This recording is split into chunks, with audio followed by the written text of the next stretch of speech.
Subscribe to our channel by clicking the subscribe button. Click the bell button and enjoy the latest uploads from our channel. Everyone, स्वागत है आप सभी का हमारे YouTube channel success thunder में। आज हम लोग एक रो बेस्ड पजल को सॉल्व करेंगे जिसमें कि 8 लोगों का अरेंजमेंट है। कुछ लोग नॉर्थ फेस कर रहे हैं, कुछ लोग साउथ फेस कर रहे हैं। उन लोगों के पास, सभी पर्सन्स के पास डिफरेंट नंबर ऑफ पेन्स भी है। तो काफ़ी अच्छी पजल है, मॉडरेट लेवल की पजल है। डेफिनेटली इस टाइप की पजल आपको प्री में देखने को तो नहीं ही मिलेगी। ये इस टाइप की पजल आपको मेंस में ही देखने को मिल सकती है। तो सबसे पहले आप इस क्वेश्चन को देख लीजिए। मैं आपको दोनों ही लैंग्वेजेस में क्वेश्चन को शो करूंगी। क्वेश्चन को देखिए, स्क्रीनशॉट लीजिए, खुद से सॉल्व करिए, देखिए आपको कितना समय लग रहा है सॉल्व करने में। उसके बाद आप वीडियो को फुल वॉच करिए और देखिए कि मैंने क्या अप्रोच फॉलो की है, कैसे सॉल्व किया है और कैसे आप लोग भी इस क्वेश्चन को कम से कम समय में सॉल्व कर सकते हो। तो ये देखिए, ये रहा क्वेश्चन। हाफ पार्ट मैंने आपको पहले शो किया था, ये बाकी का हाफ पार्ट है। इसको आप देख लीजिए, स्क्रीनशॉट ले लीजिए और क्वेश्चन को सॉल्व करिए। सबसे पहले खुद से सॉल्व करिए।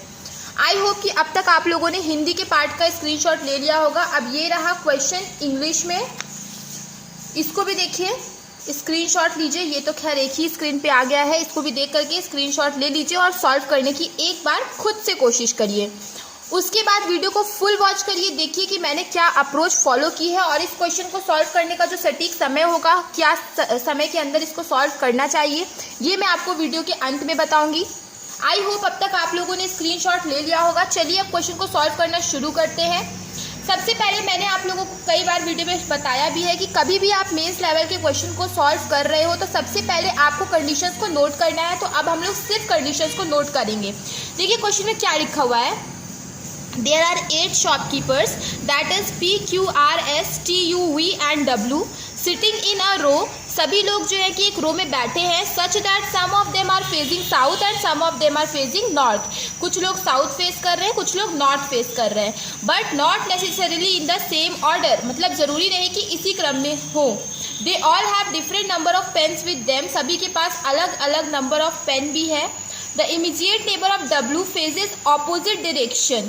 अच्छा, मतलब जो W के जो दोनों नेबर्स है ना, ये दोनों ऑपोजिट डायरेक्शन को फेस कर रहे हैं। ठीक है, मतलब कि अगर कोई ये अगर नॉर्थ फेस करेगा तो ये साउथ फेस करेगा, अगर ये नॉर्थ फेस करेगा तो ये साउथ फेस करेगा। देखिए, that is if one face is south then other face in the north and vice versa. जो मैंने अभी बताया वही चीज़ लिखी हुई है। आगे देखिए, P has 3 less pens than U, मतलब U के पास जितनी भी पेन है उसमें 3 माइनस कर देंगे तो आप P की पेन निकाल लोगे। ठीक है, आगे देखिए, R has 5 pens less than V, मतलब V के पास जितनी पेन है उसमें अगर आप 5 माइनस कर दोगे तो फिर R के पास जितनी पेन है वो आप निकाल लोगे। आगे देखिए क्या लिखा, T sits 4 to the right of P। T जो है वो P के 4th राइट पे बैठा है। ठीक है, P के 4th राइट पे कौन बैठा है? T बैठा है। T sits 4 to the right of P and both faces opposite direction and one of them sits at the end of the row. और ये दोनों ही क्या है? ऑपोजिट डायरेक्शन को फेस कर रहे हैं और कोई ना कोई एक जो है, इसमें से कोई एक जो है वो एंड पे बैठेगा। ठीक है, एंड ऑफ द रो पे बैठेगा। ओके, आगे देखिए क्या लिखा हुआ है।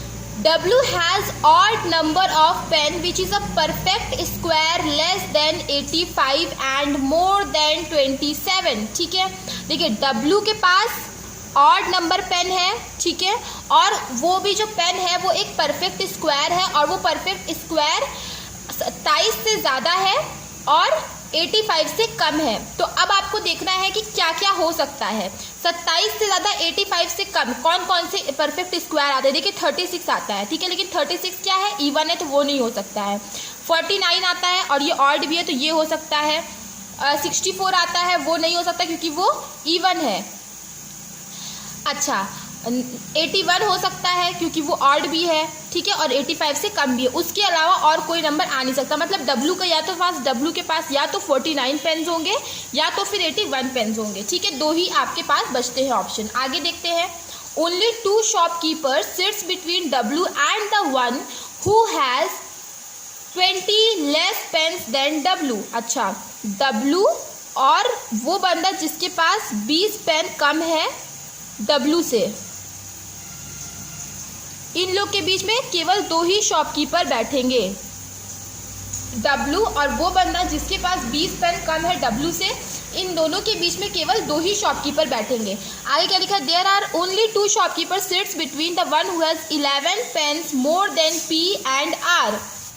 मतलब क्या लिखा हुआ है कि 2 शॉपकीपर बैठेंगे उन दोनों के बीच में जिसके पास 11 पेन ज़्यादा है P से और 11 पेन ज़्यादा है R से। ठीक है, मतलब P में 11 आप जोड़ दो एंड R में भी आप 11 जोड़ दो। इन दोनों के बीच में केवल 2 लोग का बैठना होगा। ठीक है, P के पास जितनी पेन है उसमें आप 11 जोड़ो और R के पास जितनी पेन है उसमें आप 11 जोड़ो। तो जितना भी नंबर आएगा उन दोनों नंबर ऑफ पेन के बीच में 2 लोग बैठेंगे। ठीक है, उन दोनों नंबर ऑफ पेन को जिस पर्सन ने लिया है, जिस पर्सन के पास उन दोनों नंबर ऑफ पेन है, उन दोनों पर्सन्स के बीच में 2 ही पर्सन्स बैठेंगे। आई होप कि आपको ये चीज़ क्लियर हो गई होगी। नहीं हुई है, वीडियो को रिवाइंड करके सुनिए, ज़रूर क्लियर हो जाएगी। काफ़ी साफ शब्दों में मैंने आपको समझाया है। आगे देखिए क्या लिखा हुआ है, R does not have 49 pens with him। R के पास 49 पेन नहीं है। अच्छा, तो R के बारे में यहाँ बात हुआ है, R के पास 49 पेन नहीं है, तो यहाँ पे हम नोट कर लेते हैं R के पास 49 पेन नहीं है। आगे क्या लिखा हुआ है, T does not sit at the end of the row। T जो है वो एंड ऑफ द रो पे नहीं बैठता। देखिए यहाँ पे क्या लिखा था, P के 4th राइट पे आएगा T और इन दोनों में से कोई एक बैठेगा एंड में, लेकिन अब हमें ये क्लियर हो गया कि T एंड पे नहीं बैठेगा, मतलब P एंड पे बैठेगा। ठीक है, ये जो है वो एंड पे नहीं बैठेगा। ठीक है, आगे बढ़ते हैं।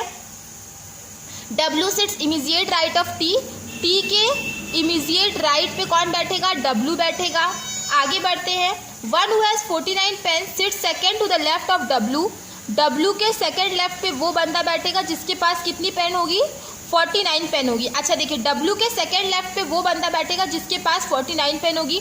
अब W के पास या तो 49 पेन होती या तो 81 पेन होती। अब हमें ये तो क्लियर हो गया कि उसके पास 49 पेन नहीं होगी, 81 पेन होगी, क्योंकि 49 वाला तो W के सेकेंड लेफ्ट पे बैठ रहा है।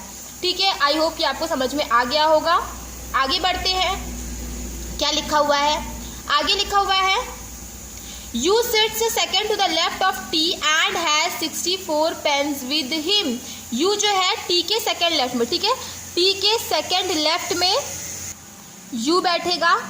ठीक है, और U के पास देखिए U sits second to the left of T and has 64 pens with him। देखिए मैंने आपको पहले ही बताया, कभी भी एंड आता है तो वो पहले सब्जेक्ट के लिए आता है। तो ये एंड किसके लिए आया है, U के लिए आया है, मतलब U के पास कितनी पेन है, 64 पेन्स है। ठीक है, T के सेकेंड लेफ्ट में बैठेगा U और उसके पास 64 पेन्स है। S phases opposite direction of Q, मतलब S और Q का जो डायरेक्शन रहेगा वो ऑपोजिट रहेगा। ठीक है, ऑपोजिट डायरेक्शन रहेगा। आगे S faces the one who sits at the end of the row faces opposite direction. End वाले भी जो है ऑपोजिट डायरेक्शन को फेस करेंगे। राइट, आगे R sit second to the right of V and both faces same direction. R जो है वो V के सेकेंड राइट पे बैठा है। ठीक है, तो देखिए हम लोग देखते हैं कि V के सेकेंड राइट पे R बैठा है। राइट, तो इस चीज़ को नोट कर लेते हैं कि V के सेकेंड राइट पे कौन बैठेगा, R बैठेगा, एंड इन दोनों का डायरेक्शन जो होगा वो सेम होगा। राइट, लिख लेते हैं। आगे S is not immediate neighbour of W and does not face north direction. S जो है वो W का नेबर नहीं होगा। और क्या बोला है, and does not face north direction. And आता है तो हम बताते हैं कि एंड के बाद जो भी चीज़ लिखी है वो पहले सब्जेक्ट के लिए आया, तो पहला सब्जेक्ट क्या है, S है, मतलब ये किसके लिए आया है, S के लिए आया है।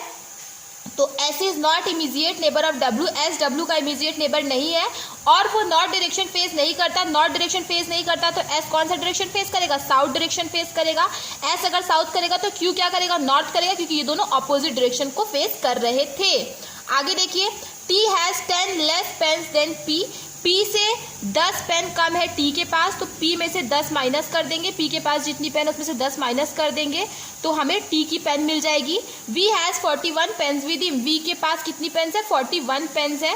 ठीक है, तो V के पास 41 पेन्स है तो यहाँ पे लिख दिया। अब देखिए V के पास 41 पेन्स है, अगर उसमें से 5 माइनस करोगे तो R की पेन निकल आएगी। तो R के पास कितनी पेन हो जाएगी, 41 माइनस 5 मतलब 36 पेन्स। तो ये वाली आपकी देखिए कंडीशन सॉल्व हो गई। अच्छा ठीक है, तो अब हम यहाँ से क्वेश्चन को करना स्टार्ट करते हैं कि P के 4th राइट पे आएगा T और P जो है वो एंड पे बैठेगा, ठीक है। मान लो P को अगर इस एंड पे बैठाओ तो इसको नॉर्थ फेसिंग कराओगे तो 1 2 3 4 1 2 3 4 T कहाँ पे आ जाएगा, यहाँ पे आ जाएगा। कुल कितने परसेंट है, 8 है, तो 1 2 3 4 5 6 7 8। उसी तरह से एक बार P को इस वाले एंड पे बैठा देते हैं और P को साउथ फेसिंग करा देते हैं, ठीक है। तो देखिए P को साउथ फेसिंग आपने करा दिया तो P के फोर्थ राइट कहाँ आएगा, 1 2 3 4 यहाँ पे आएगा, T यहाँ पे आ जाएगा। ये वाली कंडीशन आपकी सॉल्व हो गई।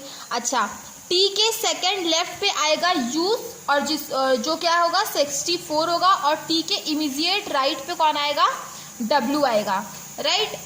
अच्छा, T का क्या आपको डायरेक्शन पता है, तो देखिए अभी हमें T का डायरेक्शन नहीं पता है, तो चलिए फिर इस चीज़ को हम लोग सॉल्व करने की कोशिश करते हैं। एक बार हम T को नॉर्थ फेसिंग मानेंगे, एक बार हम T को साउथ फेसिंग मानेंगे। थोड़ा सा देखिए टफ तो है ना। चलिए करने की कोशिश करते हैं। तो हमारी मतलब अभी 2 पॉसिबिलिटीज और बनेंगी।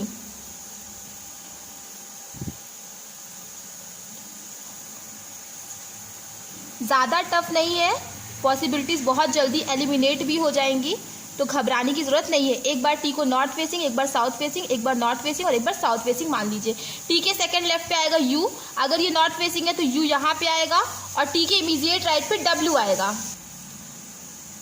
अब T के इमीडिएट राइट पे W आएगा, W यहाँ पे आएगा। इस केस में T के सेकंड लेफ्ट में U और इमीडिएट राइट में W। इस केस में T के सेकंड लेफ्ट में U और इमीडिएट राइट में W।